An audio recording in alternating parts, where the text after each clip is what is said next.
I am an alpha babe. I don't take nonsense from anybody. You give me one, I give you 10.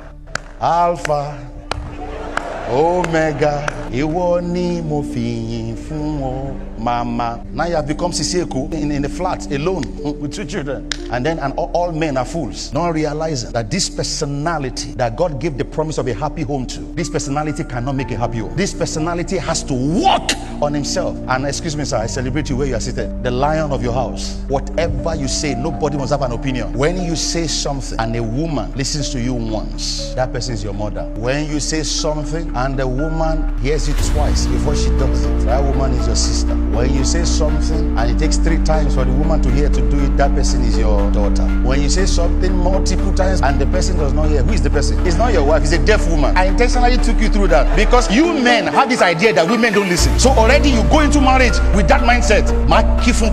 Are you dealing with a deaf person? She has sense, she has heard you. Stop repeating the same thing over and over. Oga, are you a dripping tap? This is how I am. This is how I am. Oga, this is how I am. Can't carry you foul. You want to have a happy home, a happy marriage. See, that's what God said to you. And you carry your raw personality. You carry it into the marriage. Wife, raw personality. Husband, raw personality. Now you are jamming. Many years ago, I read a book by a man called Alvin Toffler, and he said something very powerful. He said, from the year 2000, the millennials, there is going to be what is called the death of permanence. The permanence at a certain stage is celebrated as something that speaks stability. Time will come that permanence after a while will be seen as weakness. There was a time when people ask you, what job are you doing? And you said, I've been working in this organization for 25 years. And then they clap. Now if you submit your CV, say, well, in their mind, they say, this person has no ambition. Some of you know what I'm talking about. That at a point in time when we're growing up, some of us, our parents lived in the same house for 10 years. Most of you can't live in one house now more than 3 years. Some of you, the things that God has said to you, you are going to need to edit the genes of who you are. Let me tell somebody, edit the gene of your personality. Don't let your personality provide a limitation.